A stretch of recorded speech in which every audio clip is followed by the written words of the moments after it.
ไปเถิดทั้งคู่ไปสู่ประตูสวรรค์ไปเด้อไปสู่ประตูสวรรค์ที่คิดว่ามันดีก็ขออวยชัยให้รักกันโดนๆให้รักกันนานๆสวัสดีครับพี่น้องสุผู้สุคนล่าสุดครับพระเอกบ่ฮู้ว่าไผตั้งให้เพิ่นเนาะพระเอกได้ประกาศขอแต่งงานกับนางเอกแล้วครับกำหนดมือมาว่าเป็นวันที่27ธันวาพศ2568พี่น้องคือสิบ่เลื่อนบ่เคลื่อนแล้วเนาะเอาก็ขอยินดีนำนะเป็นฟังเป็นฟ้ากันขอให้ถือไม่เท่ายอดทองกระบองยอดเพชรเหมาะสมกันครับบ่ว่าสิเป็นทุกสิ่งทุกอย่างครับสิบ่เหมาะสมกันอย่างเดียวก็คือเรื่องเงินทองเงินคำกำแก้วสำนั้นแหละบ่ว่าสิเป็นความรู้บ่ว่าสิเป็นกิริยาท่าทางมารยาทบ่ว่าสิเป็นนิสัยบ่ว่าสิเป็นการอยู่การกินกะคล้ายๆกันครับพี่น้องดีบ่ดีข่อยก็บ่ฮู้แต่ว่ามีคนหลายคนบอกว่าเหมาะสมกันไงแม่นบ่ล่ะเขาบอกว่าเหมาะสมกันก็สิคือกันตัวแม่นบ่ก็ดูแลกันดีๆครับแต่ขอให้ดูแลกันดีๆอย่าไปพลาดพิงผู้ใดเด้อเวลาทะเลาะกันก็อย่าไปว่ามึงเป็นจังซั่นจังซี่มึงมาสู่ผัวเก่ากูเลยผัวเก่ากูดีจังซั่นจังซี่อย่าไปหาเว้าเด้แบบนี้ถูกสันแข้งเขาเด้อันนี้ก็คือกันมึงบ่ดีเลยมึงบ่ดีซ้ำเมียเก่ากูเลยเมียเก่ากูดีจังซั่นเมียเก่ากูดีจังซี่อย่าไปเว้าเด้เดี๋ยวงานหายเงินหดเด้สิบอกให้แม่นบ่พี่น้องกัดมีแขกมาร่วมงานดาราคนหนึ่งครับพี่น้องนอกนั้นก็ญาติพี่น้องในมิตรสหายญาติพี่น้องเขาแล้วคนในวงการก็บ่เห็นมาดอกพี่น้องบ่ใครเห็นมาก็บ่ใครบ่วันว่าบ่ใครก็บ่เห็นมาเลยแหละจักเป็นผู้ใดแหละนะแต่ว่าข่อยขอตำหนิในเด้อเรื่องนึงเด้อตำหนิเรื่องเดียวบ่ตำหนิเรื่องหยังพ่อว่าที่เจ้าบ่าวนะพ่อของว่าที่เจ้าบ่าวอย่าสิใส่หมวกตลอดหลายมางานก็เลยมันเป็นบ่เป็นมงคล ถอดออกแน่ก็ได้ดอกหมวกกันนะคันสิใส่ก็ให้มันเป็นธีมคาวบอยซะแม่นบ่คันสิใส่ก็ให้มันเป็นธีมคาวบอยซะมันก็สิได้ใส่หมวกคาวบอยมาใส่หมวกตลอดสู้งานเว้ยหัวลาดหรือว่าจังไดหรือว่าผมหน่อยผมดกปกไหลหรือว่าจังไดขี้กาขี้เกื้อนได้อยู่ทั้งหัวน่ะท่านบ่มีหยังผิดปกติก็ถอดเด้อให้เกียรติเจ้าบ่าวเจ้าสาวเนี่ยให้เกียรติผู้ชมทางบ้านเนี่ยแม่นบ่พี่น้องเอาเรื่องนี้ก็เป็นที่วิพากษ์วิจารณ์กันในสังคมต่างๆนานาครับว่ามือมันก็ตรงกับมืออดีตสามีจัดงานวันเกิดมือขอแต่งบ่แม่นมือขอแต่งมือขอแต่งน่ะตรงกับงานวันเกิดของอดีตสามีมือขอมัน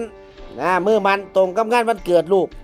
หลายคนก็วิพากษ์วิจารณ์ว่าโอ้ยจังแม่นเฮ็ดไปเนาะจังแม่นอยากเอาชนะเขาแห้งเนาะว่าซั่นเด้จังแม่นอยากชนะเอาเขาแห้งคักแห้งแน่ว่าซั่นเด้ข่อยก็บ่ฮู้ดอกครับว่ามันเป็นจังไดนะความรู้สึกความในใจของเขามันสิเป็นจังไดแต่ว่าสำหรับข่อยก็ว่าก็แล้วแต่กันแล้วแต่อยากเฮ็ดใดเฮ็ดไปเลยนะอดีตสามีเพิ่นผัวนะมื้อนี้ใส่ชุดยังก็ใส่ชุดแบบแต่งแบบดาราจีนนักร้องจีนแล้วครับพี่น้องนะอะไรนะหวังเหรอคือหยังก่อเพิ่นเว้าน่ะแต่งตัวยังลอยยังเท่ผู้ใดน่ะโอ้เฮงนับมือเฮงลอยเท่ไปหน้าเฮงแบบหุ่นรอเฟี้ยวหุ่นเฟี้ยวหยังก่อ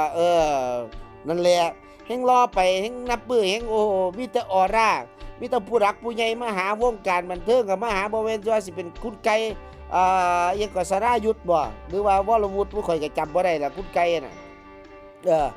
พี่เป็กธัญญาก็โอ้ยผู้นั้นผู้นี้เข้ามาสารพัดครับมื้อคืนนี่เขาก็คืนดีกันกับยังก็คืนดีกันกับบอยสิริชัยนะมื้อคืนเนี่ยมันหมู่เพิ่นนี่ละหมู่แม่นางนี่ล่ะครับพี่น้องหมู่ของนางเอกนี่ล่ะเดี๋ยวเพิ่นไปทางพุ่นเด้งานมันเพิ่นมาจะมีปัญหาหยังกันบ่นี่หรือว่าจังไดแล้วนะนี่ล่ะครับพี่น้องคนเฮาน่ะอยู่โดนๆไปมันก็สิฮู้ว่าอีหยังเป็นหยังก็สิฮู้ว่าเพชรแท้ทองแท้หรือว่าเพชรปลอมทองปลอมครับอันนี้บ่ได้ว่าผู้ใดเด้อเพียงแต่ว่าอยากบอกให้ฮู้ว่าเพียงอยากบอกให้รู้ว่าใจฉันไม่ได้อยู่กับเธอ แม้จะนานแม้จะห่างไกลแสนไกลเพียงไหนใจบ่ได้อยู่กับเจ้าแล้วใจเขาไปอยู่กับผู้อื่นแล้วนะผู้สาวแตกส่วนแดนต่ำกันมาจังแม่นเนื้อหอมบ่ได้มาเขาบ่ได้หวังเขามาสิแบบว่ามาเอาเงินมาใส่เงินเด้เขาเห็นเขาอยากแบบว่าเขาเห็นความดีของอีกคนหนึ่งที่เป็นชื่อว่าอดีตสามีเห็นความดีแล้วเขาเจ้ากันเลยอยากสิแบบว่าอยากสิได้ผัวดีๆจังซี่นะแม่นบ่นั่นแหละก็ยินดีนำอันนี้เว้าจากใจยินดีนำนะขอให้อยู่น้ำกันโดนๆถือไม่เท่ายอดท้องกระบองยอดเพชรคนคือกันน่ะอยากให้อยู่น้ำกันโดนๆแม่นบ่คนคือกันก็อยากให้อยู่น้ำกันโดนๆบ่อยากให้เลิกให้ล่ากันนะบ่ว่าสิเป็นการกินบ่ว่าสิเป็นนิสัยบ่ว่าสิเป็นทุกสิ่งทุกอย่างนะแบบว่าอยากเอา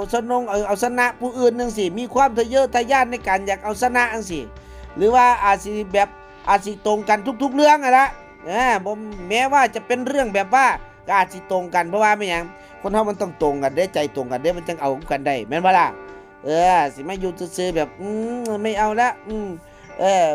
ผู้เมียอยากเอาดูผู้ผัวบ่อยากเอาสิไปนํกันบ่ได้แม่นบ่มันต้องตรงกันเป๊ะๆเบิ่งแน่พุ่นน่ะตอนเอามือไปจับปากพุ่นน่ะเว้ยเพิ่นจูบปากเพิ่นหลับตาพิมพ์บ่เด้หลับตาพิมพ์เลยพุ่นตัวเอามักจังได๋ก็ได้จังซั่นล่ะครับนะทวินหาจังได๋ก็ได้จังซั่นล่ะแม่นบ่ล่ะทวินหาเงินก็ได้เงินทวินหางานก็ได้งานทวินหาทองก็ได้ทองคันที่ทวินหาปิกาจูก็ได้ปิกาจูทวินหาหอยก็ได้หอยแม่นบ่ครับสุดท้ายก็อรห้อยลอยมาอรห้อยลอยมาอรกล้วยลอยมาอรกล้วยลอยมาเลยรุ่นเด้อข่อยก็รุ่นอยู่ว่าฮอดให้มันฮอดมาถึง27ธันวาเด้ออย่าฟ้าวทิ่มอย่าฟ้าวพากันทิ่มกันก่อนวันที่27ธันวา2568เด้อจ้าเด้อ